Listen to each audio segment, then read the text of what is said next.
All right. So has anyone actually been in any trades today that have lost? I lost like gold trade and all that the news came out. Was that the short? I got in a shot, yeah, Yeah. and then it went down. Obviously, collected liquidity and then just shot straight back up again. That's kind of what I'm going over today is pretty much times of trading and how you can, because I know a lot of people have been struggling with like where to target, and they're getting out their trade at break even. They're either closing too early, holding too long when the trade is no longer valid. So I'm going to show you pretty much where I like to target and use as my targets, and go over a few trades which I've actually entered, which use these same sort of things. So a lot of you will know that I pretty much only trade New York for my normal trading. You can enter on London for the scalps.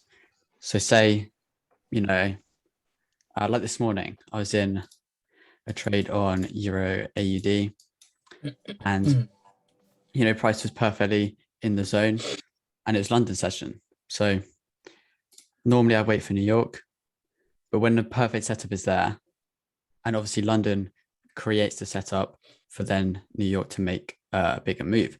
But when we have news like we did today, we had the CPI. Sometimes price makes a move downwards to then push price up, which is obviously what we saw on gold as well today.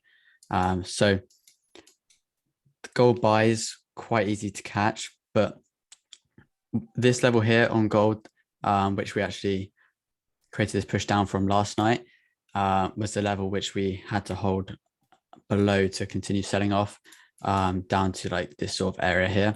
But this area here, remember I said price always grabs the orders and grabs the rest of the liquidity before then making a spike to the upside. So this whole area here, you see we created this big imbalance, filled instantly.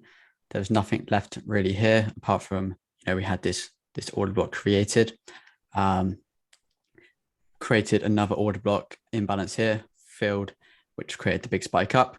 And then remember what I said, London session creates the move down to then push price up. In London, we had the push down, and then coming into New York, price started to make the move up, spike down, stopped all the buyers out, which were getting too early. Because let's say you were trading off this order block here, or pretty much anywhere in this area, people that were looking for buys would have tight stops. Especially with gold, you'll obviously see a lot of manipulation at these sort of times. So especially when you're trading the news, what I personally like to do if I was in a trade and the news was about to come out, so this is assuming you're already in profit. So what I do, maybe close 50%, 60% of the trade. Sometimes, you go up to like 80% depending on the position. If it's a trade like gold, I definitely decide to close more of the position because it can reverse very, very quickly. And like you saw today, made a crazy move to the upside. And then what I do with the rest of the position is either just move your stop loss just in profit, because say you have an account which charges commission. If you move it exactly to your break even point, you'll still lose the trade because of the commission. So I'd literally just moved it like a few pips in profit to make sure if it goes wrong, the news event, and it's in the opposite direction, that you at least make a tiny bit of profit. Yeah, what gold did, came down, grabbed the rest of the liquidity, which was left in this area, and then created the boom to the upside. And the main thing I want to show you is actually it happens a lot on USD CHF, which is a pair that I personally like using the strategy on, because as you see, we have these sweeping moves, and then when we have these sweeping moves, it leaves behind imbalances and order blocks. So perfect for my strategy. You leave behind the order blocks and imbalances, perfect for either using the fibs to get the entries or the order blocks to get those tight entries. But main thing I'm going to talk about is actually using sessions to trade properly, and using sessions to find your targets as well. So if I just get rid of this here, so I got these lines marked up at the New York Open, so 1400. And this is where I'd usually look to enter my normal trades.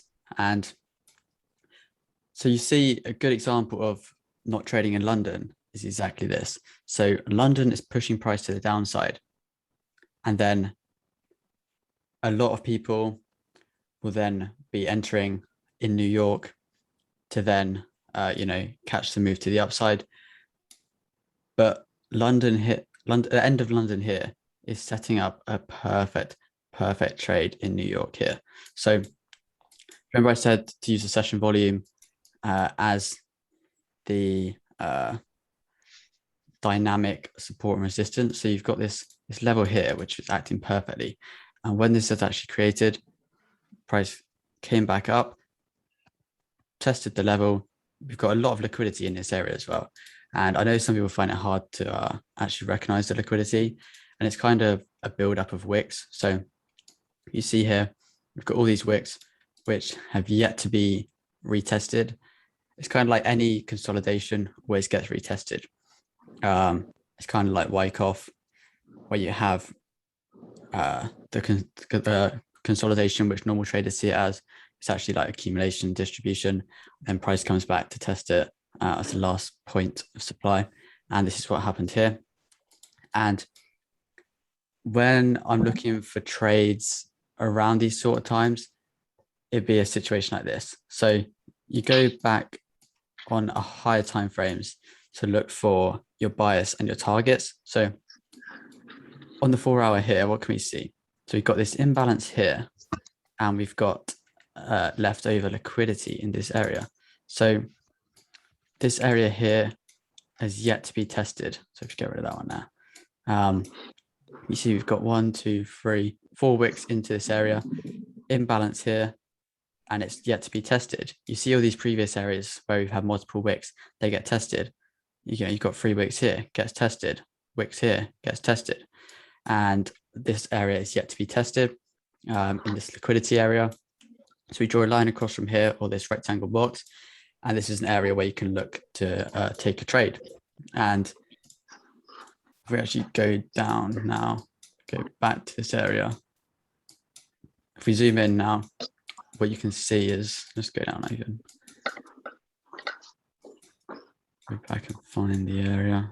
All right, so around here. So when price is actually in this area, this is where I'm looking to take the trades from New York. So when price is actually in the area, this is when you add in the other confluences from what I've taught before.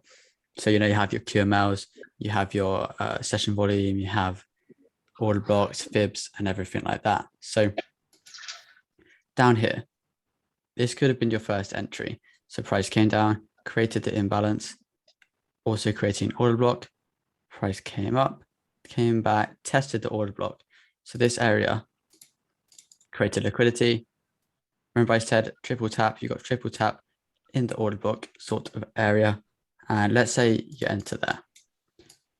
The stop loss is the easy part because you just put it wherever it makes your trade invalid. So below this area here, if price breaks below, the trade's invalid and we're going to the next form of liquidity. But because we're still in this zone here and on a higher time frame, we're still valid.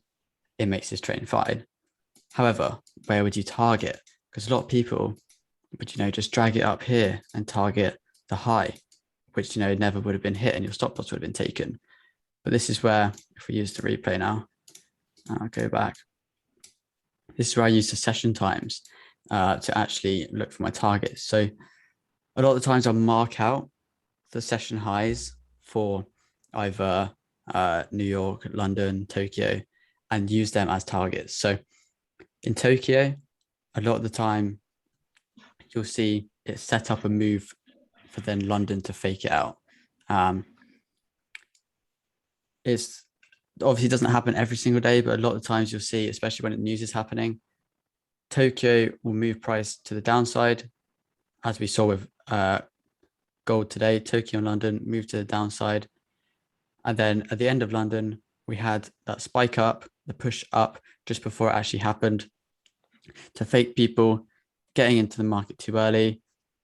New York opens, the news hits, wick down, stops everyone out, makes a proper move. So if you actually look for these areas where we can take out those session highs and lows, you see this line is where New York opened. So the New York high was this wick here. So if we put a horizontal ray tool on there, that is the high of New York in this day.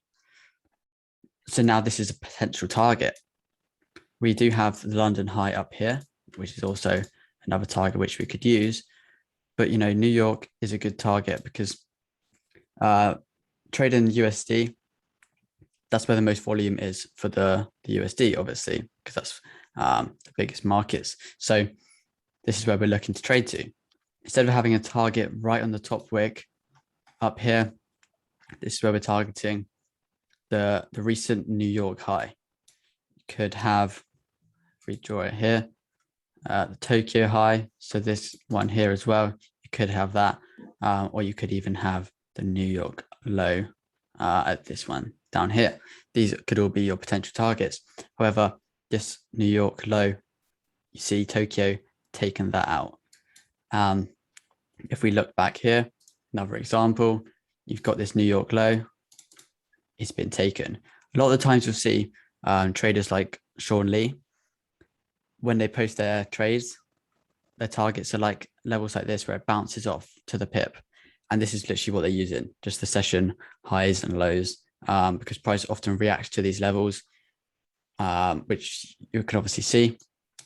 Another example here. So we've got the London high, which was then taken out in the next London session and created another London high here. So now if we actually let this trade play out, you can see what happens.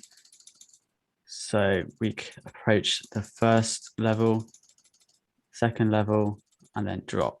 So even if you took your profit here, 1 to 13, took it here, 1 to 15, and then we had a reversal. So that's why you see these traders get perfect targets, because they're just trading session low to session high, or the other way around. And if we actually get rid of this replay now, you can see current time, like the ones I've marked out on here, you can see London open, price is consolidating, pushing, creating lower highs. So traders will be thinking it's going to make a move to the downside. You know, we've got this bearish move, price is moving to the downside, creating lower highs, get ready to short. New York opens, price retests, and if you're using the previous things that I taught you, fib on the imbalance. Remember, we're using one time frame here to analyze.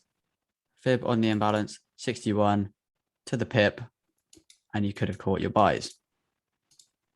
Got that on there. Stops, where would you put them? Just below this wick here, because price could always come back, tap this order block, and then go to the upside.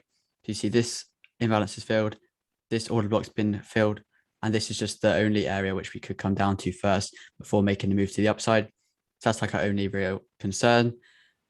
So stop just below there. So if we do go below, then we could see a further drop. Targets, where would you target? And this one is a bit different because we do have a lot of imbalance here.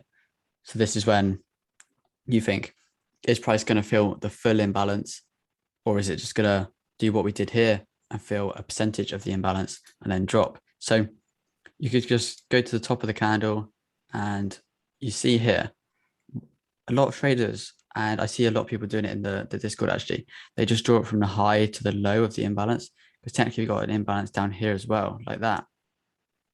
But if we actually see here, 1, 2, 3, 4, we've got 4 candles in a row here, create an order block, and then continue down. So I personally, when I draw these, I'd only draw it until this area here. So if we draw that across, if I add the 1 and the 0 so you can see it better where I've actually drawn it from, let's make it lines. There you go. So you can see from imbalance to imbalance, on maybe like the 2 hour, the 4 hour, that would be one big candle. So this is why we're looking for this area only. Also, what happened in this area? 1, 2, 3 taps on the fib. This could be your target, you know.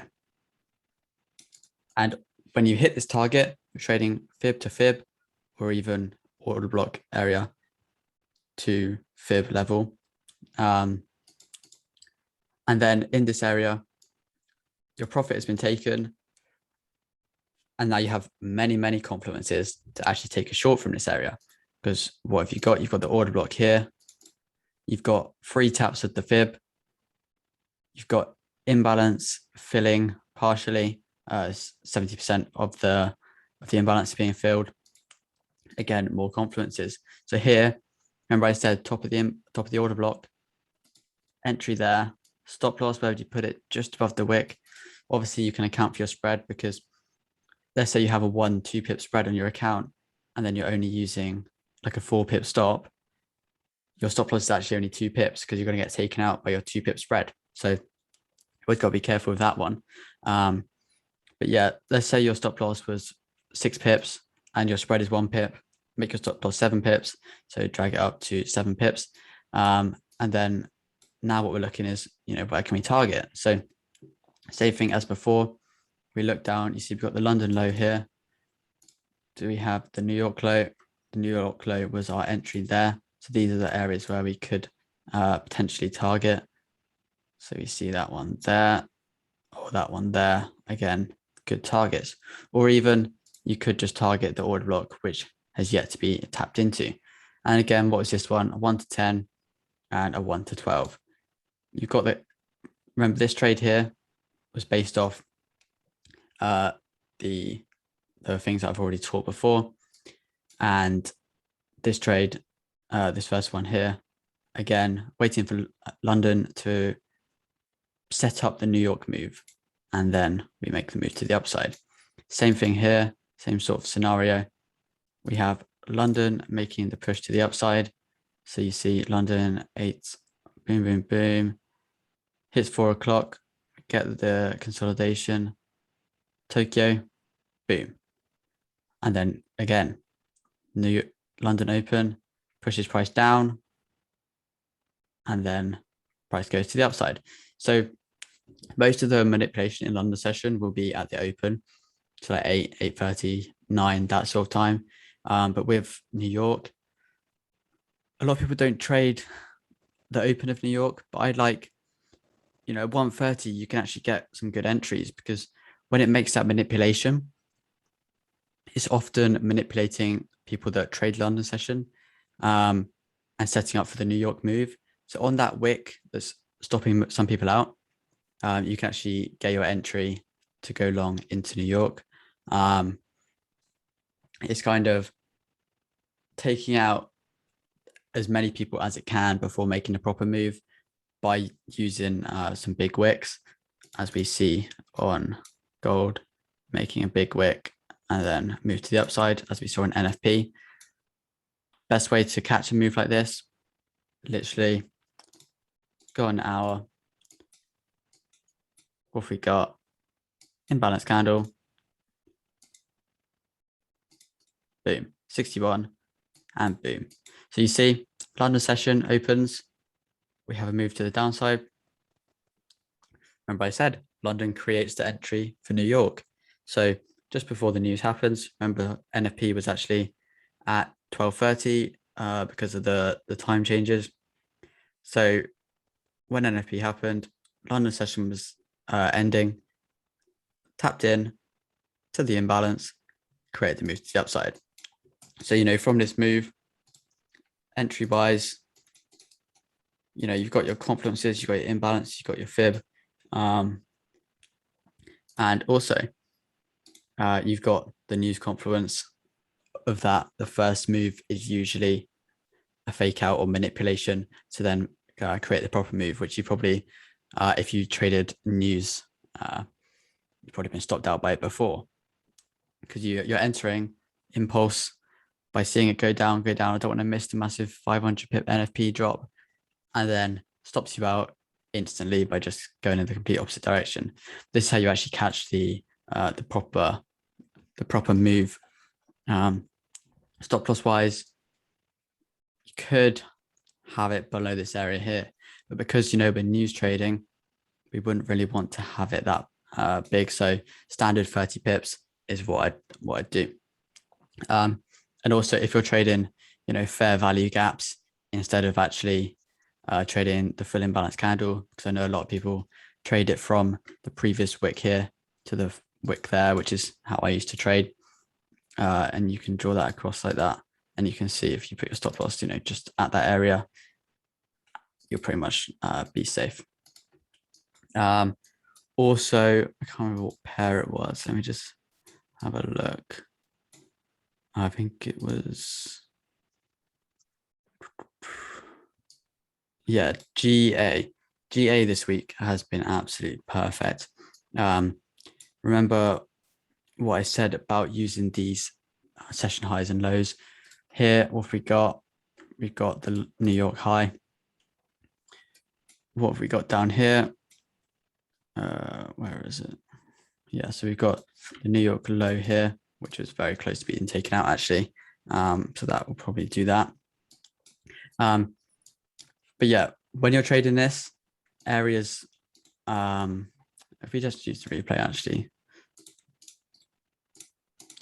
on half an hour, it's the best time frame. Play it forward, see how we could have caught this one. So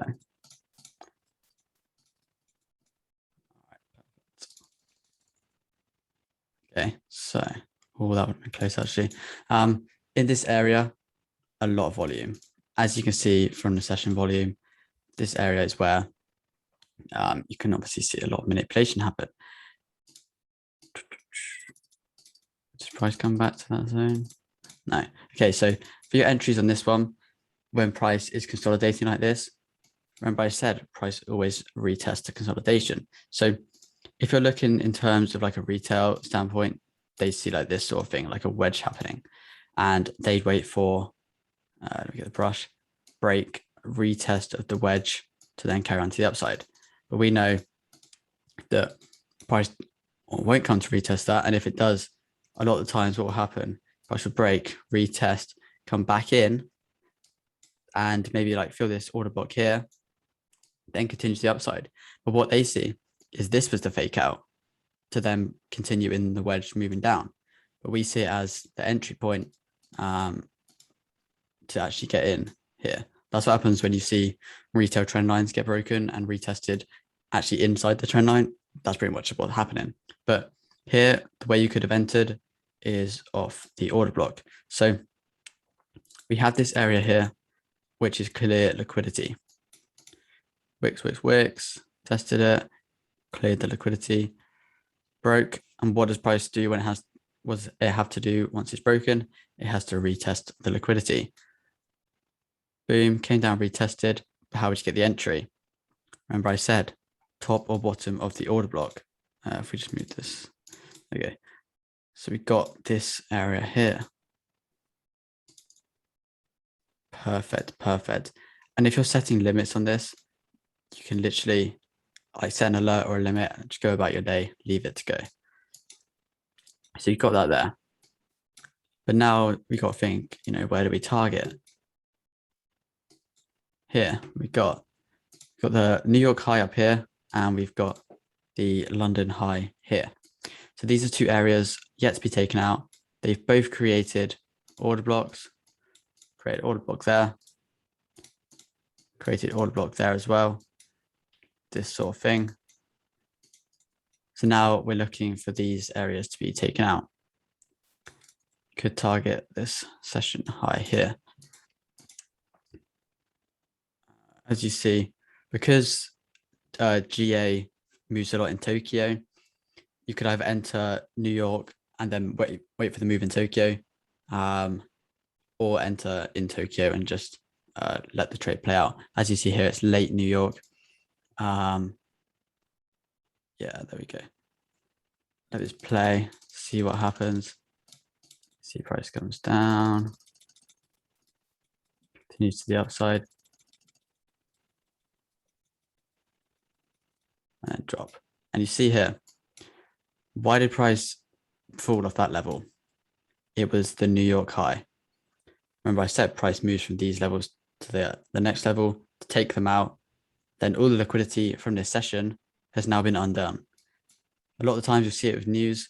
You'll see a massive candle, and then the next few days or the next session, it will take out all the previous imbalance which has been created. Kind of the same thing that's happening here. All of this push up and this whole move here has now just been wiped out, taken out, to now create the next move. So now the buys are done, cleared all the liquidity that is in this area. And now we're looking for the next scenario. So if we just leave this here, and actually the way you could have actually entered on this, order block, boom, stops just above the wick. Because you know, if it breaks this, then it could move to the next level, which is 1.85, which is also a good level to trade from on GA. If you're in this sell here, where could you target? Let's just get rid of this stuff. Target wise, you know, you've got the previous New York low here. Is that the New York low? Oh no, we have actually the New York low down here actually. New York low there. We've got the London low down here.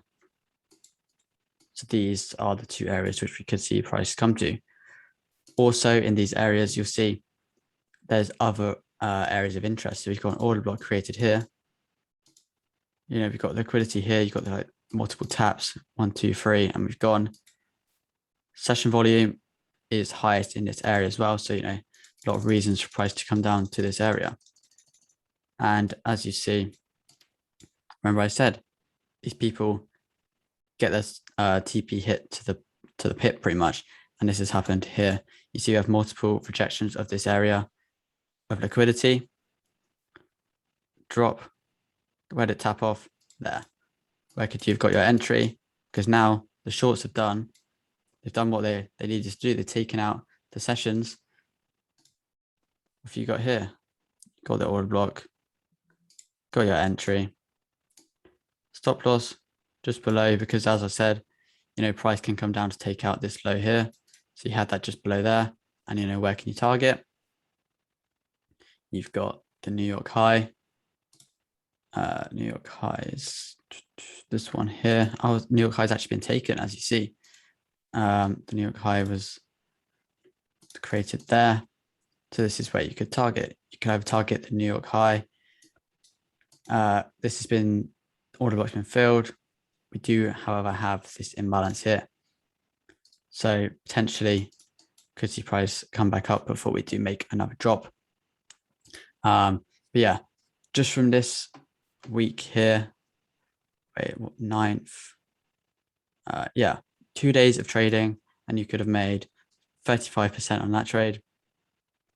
Or even if you targeted the New York high, 41%.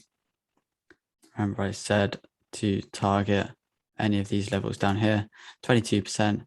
And on this trade here, you're floating over 4%. So, you know, just from simply trading session high to session high or session low to session low, if you're shorting, you can make very, very large amounts of money. Try and find another example of this.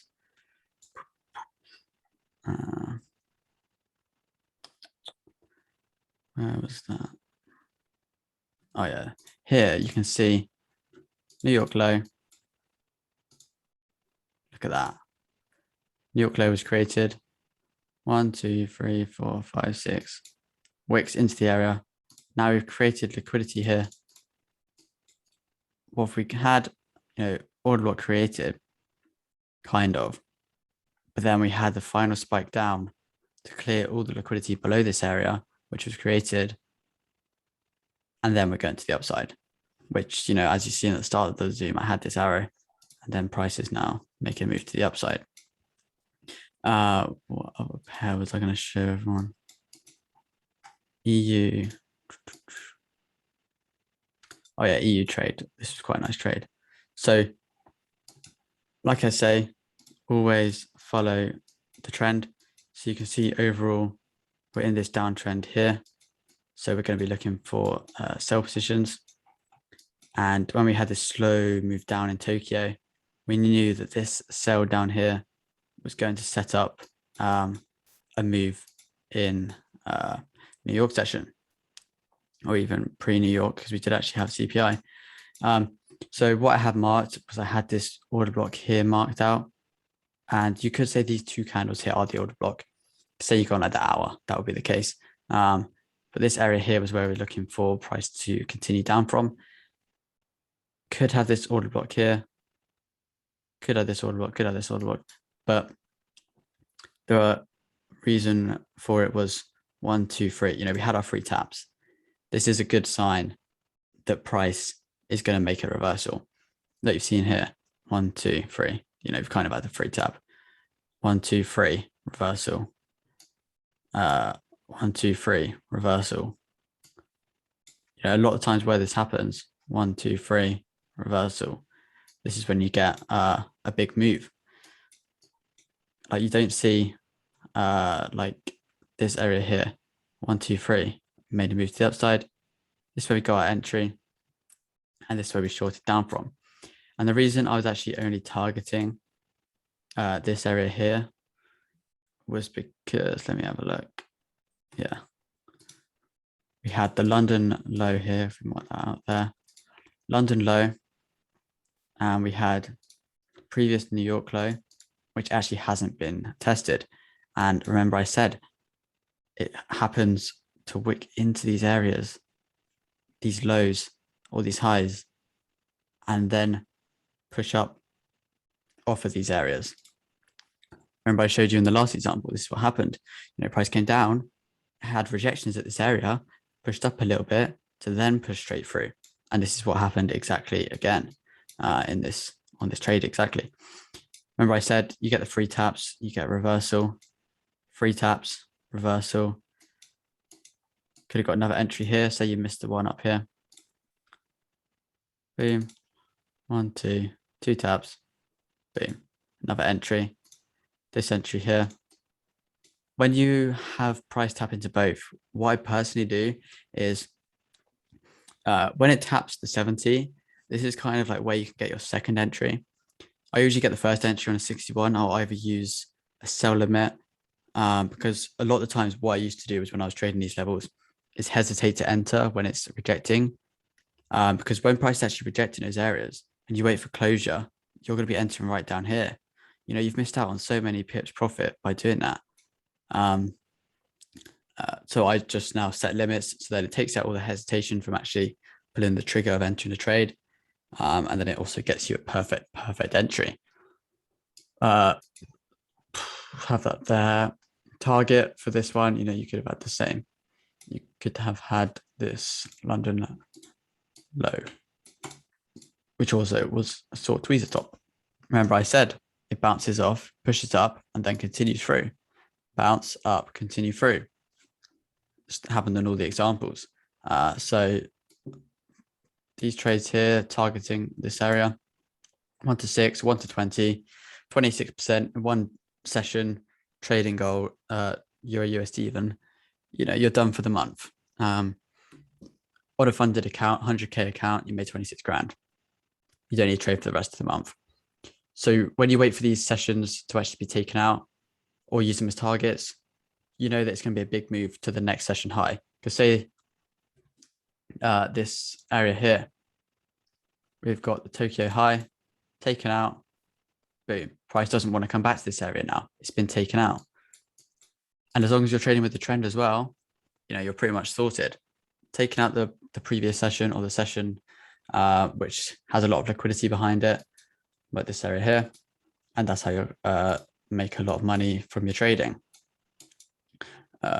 Same was this. Yeah, this was the London low here, New York low. So we still have a lot of liquidity on gold that we could see a drop from. I don't see it happening yet. As you see, when we have these big news candles, a lot of the times we don't retrace all the way. It's either we retrace all the way back down and fill the move pretty quickly, or you'll see price, fill partials of the